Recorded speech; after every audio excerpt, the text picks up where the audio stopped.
Les vents rapportent des saveurs antiques qui, peut-être, ne pourront jamais disparaître. L'universalité de la pensée ne réussit pas à ouvrir une percée parmi l'esprit subjugué. Parce que les mythes, les dogmes, la peur de savoir écrasent la soif de connaître, d'aller au-delà tout simplement de ce qui se perçoit, de s'embarquer pour naviguer à travers de nouvelles cultures, de nouvelles émotions, de langages différents et des religions inconnues.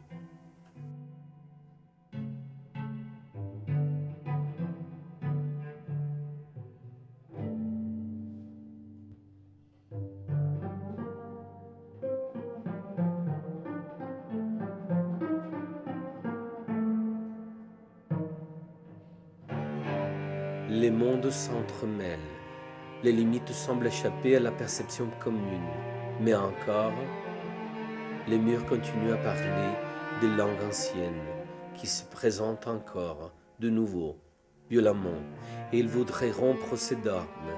Ils nous rappellent astucieusement le devenir, le flux des pensées qui s'entrelacent, qui se fondent, qui restent, malgré les dogmes, malgré les barrières, malgré les impositions.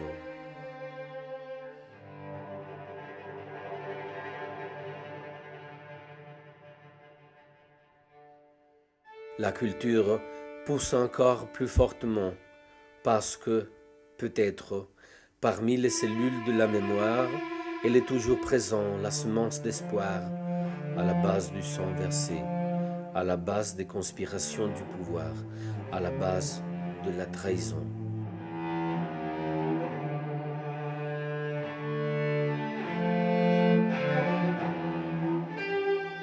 La spiritualité ne peut rester emprisonnée derrière les barres des murs.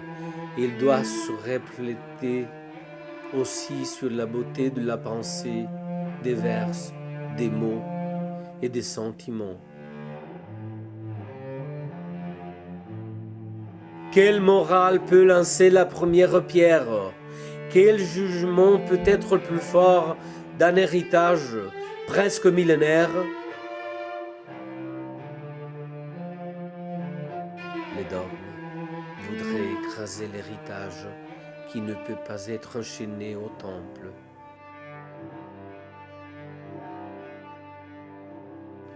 La terre se rebelle encore, elle nous remonte au passé, arrière dans les siècles, pour redécouvrir l'héritage qui peut nous aider à réfléchir et à protéger les trésors que le passé nous a donnés.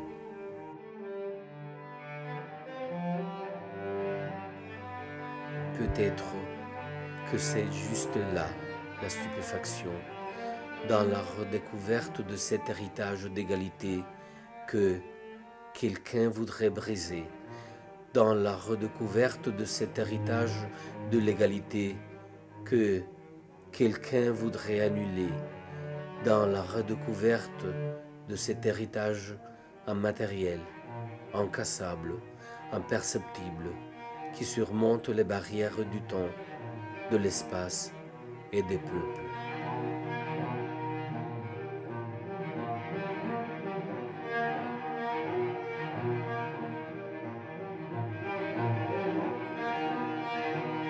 La stupéfaction se reflète peut-être dans les eaux qui dévastent la nature, redécouvrent les hauts et réaniment les fantômes, mais permettent aussi de revenir le désir de ne pas succomber ancré juste au présent, ancré à l'hédonisme superficiel et perdant. Peut-être que la stupéfaction se reflète dans le désir de renaître parmi les cendres de l'oubli, parmi les flammes de l'oubli.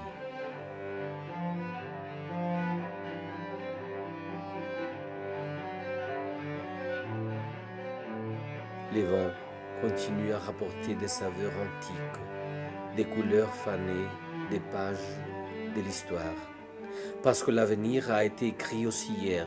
Il a été forgé aussi dans les gènes de la nature qui aujourd'hui se rebelle, parce qu'il se lit sur les murs qui parfois s'effondrent, mais qui crient violemment sur le besoin de se souvenir.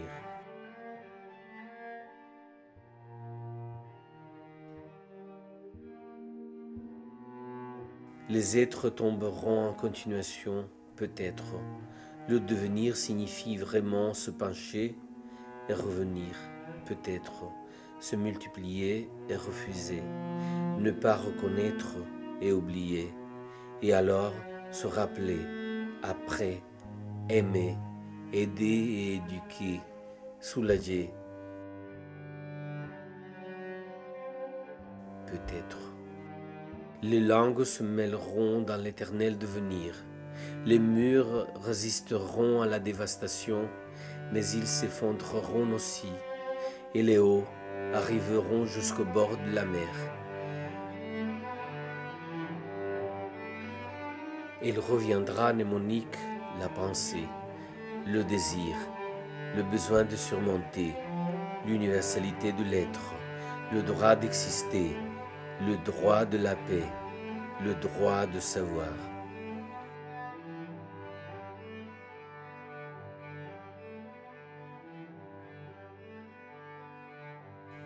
Ça reviendra, comme le cycle des saisons, comme le cycle de destruction, comme le cycle de l'espoir, comme le cycle de l'amour.